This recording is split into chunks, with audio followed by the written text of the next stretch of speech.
Jeremy Hunt has hinted, whatever that means, that any tax cuts in the budget will be made responsibly, as new polling today shows that Conservative support, my friends, at the lowest level in 40 years. 40. Well, the Chancellor is reportedly considering further cuts to public spending to allow for more tax giveaways, with Labour accusing the government of playing politics. Delighted to say, joining us in the studio, former Labour Special Advisor Paul Richards and the co-founder and director of Delta Poll, Joe Twyman, down the line. Joe, stay there. Really interested to have a pollster on. Paul, welcome back. We had you on last week. The lowest polling in 40 years. A Labour frontbencher on this show this morning saying that Labour will say you should not opt for a life on benefits.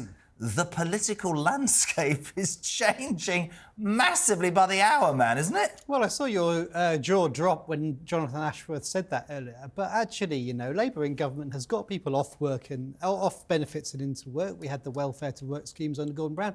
Something very similar planned this time. You know, growth. I'm talking about the rhetoric, really. I mean, it's parking your tanks on the Tory line, isn't it? Yeah, because, and we are reaching out to people who previously voted Conservative, who we want to vote Labour this time. That is the direct pitch to those people. People who voted for Boris now have to vote for Starmer. Otherwise, these polls will just be phantasmagorical nonsense because, you know, a poll is just a poll until it's votes in a box, right? So you have to make sure... Sorry, Nicola. No, that's fine. I was just going to bring Joe in and say, just looking at this data from Delta, what is the recent trend of the Tories taking a downturn? Well, at Delta Poll, we've actually had a small increase in the Conservative position, but that is within the margin of error. And that's a really important point because you shouldn't focus just on one poll, but instead look at the long-term trend. And when you look at that, you see just what difficulty the Conservatives are in. They have not been ahead in any published poll by anyone since December 2021. And they have been behind Labour by double digits since September 2022 in every published poll. So it really emphasises the difficulty that they're in. And then beyond that, when you look beyond voting intention at things like leadership or their performance on the economy, you can see that the underlying data is as bad, if not worse, for the Conservatives, emphasising the difficult position that Jeremy Hunt has, given that this is essentially the last best hope they have of bringing about a turning point in public opinion. That's the point, though, isn't it, Paul? We can sit here and we can talk about 14 years and stagnation and people blaming. And there's a sort of there seems to be, I should say, a rather desperate desire for change. But one thing that I keep going on about, and I'd love your take on this, is apathy.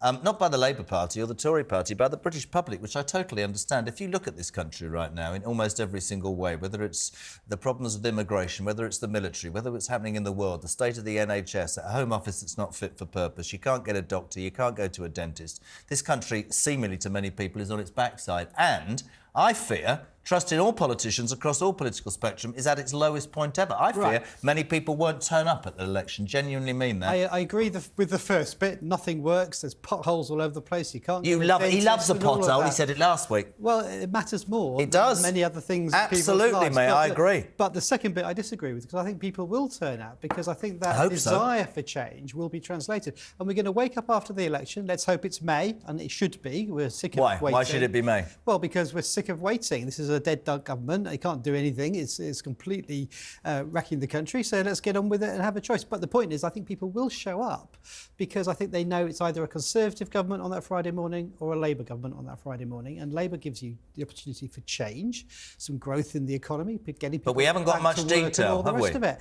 So, and that's a very fair point. You know, I've been saying this for a year too. We do need to show a bit more leg on some of the policy areas, but the manifesto hasn't been published yet. You know, we haven't actually got on a general election campaign yet. So I think when you do, you'll see more of the policies too. And Joe, just in terms of the work that you do with Delta Poll, do you think that Labour is at risk of losing this lead the longer it goes, the longer it waits for an election? Obviously, Paul here is saying that, you know, and Labour earlier, Jonathan Ashworth was calling for an election in May. But the longer this goes on, does this ruin the chances that Labour have of becoming the next government? Well, that's clearly the hope that the Conservatives have, but I think to say that it ruins it is not really the case. You have to look at the size of this lead, and historically you would expect polls to narrow, but given that the lead is anything between sort of the mid-teens to the high 20s, it seems difficult to see what could happen to close that kind of gap, which, as I say, has been so consistent. And if the last 10 years in British politics has taught us anything, it's that nothing is completely outside the realms of possibility. But as each day goes past and that lead does not decrease, then the challenge for the Conservatives just gets more and more difficult. And all the indications are that it's not collapsing, and indeed it may even be growing. Exactly.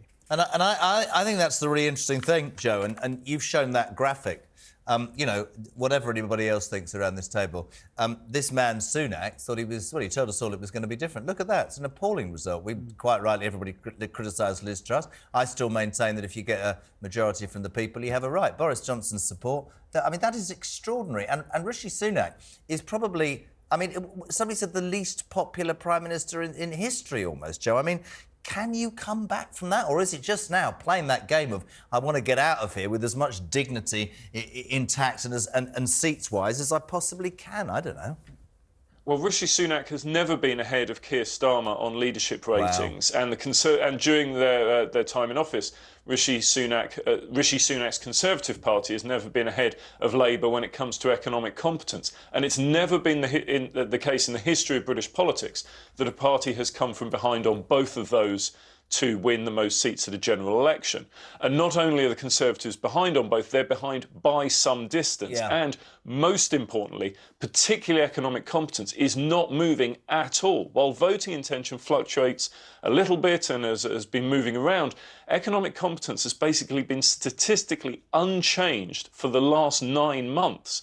And if the Conservatives cannot bring around a change in that figure, it's very difficult to see how they improve their position in the polls generally. But Paul, the Rochdale by-election last week shows that we can never truly know which way votes are going to go. Do you think that the longer this plays out in terms of waiting for an election, the more characters like George Galloway could prove to be a thorn in the side of Labour? I think Rochdale was a one-off. Galloway is a one-off. You know, all of this talk of him starting a new party. Got it wrong though as a party, though, didn't you? No, it was an absolute disaster. How does that completely? How does he get in there as our ally? The whole thing, total. But it's a one-off, and we've got a by-election coming up in Blackpool. I think you'll see normal service resumed pretty quick after that.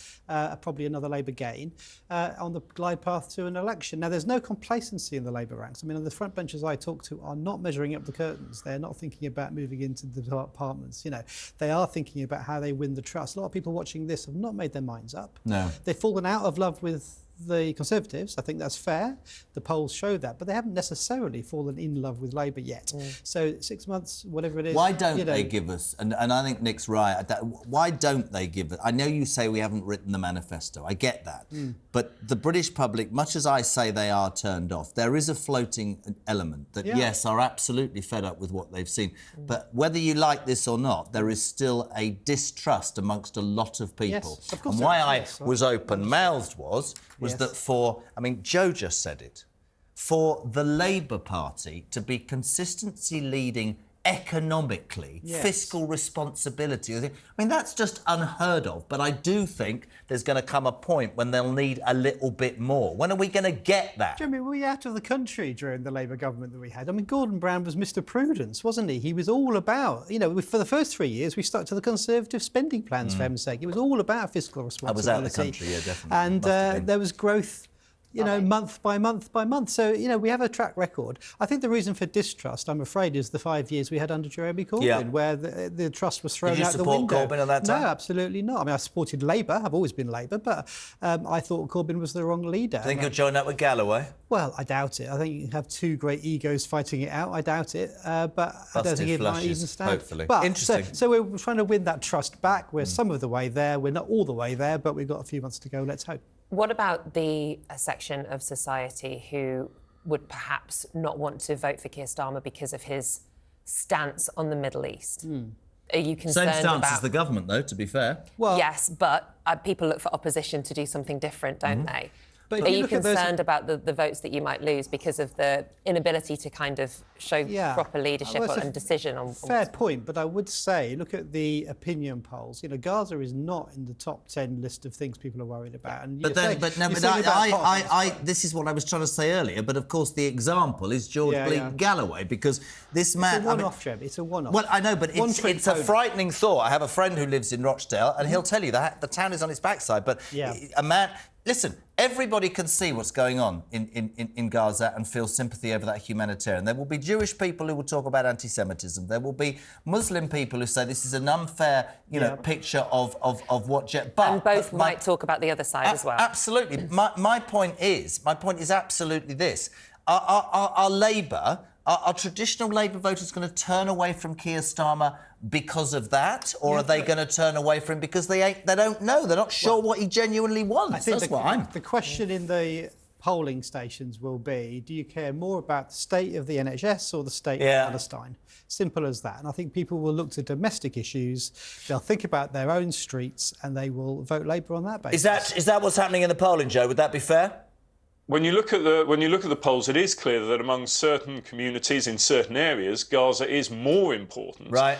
But those communities also favour positive stories and positive policies on the economy and the NHS and everything. That's important for those communities as it is for the rest of the country. And crucially, those communities and areas where Gaza is more important tend to have much larger Labour leads. And so unless you can replicate the precise unique nature of the Rochdale by-election, including Labour not campaigning for a candidate and withdrawing their support, and a very charismatic particular leader, and all the attention of a by-election, you're not going to have that same kind of effect. And to answer your question, Labour were ahead on the economy from 1992 to 2008. It demonstrates just how long-term these trends tend to be.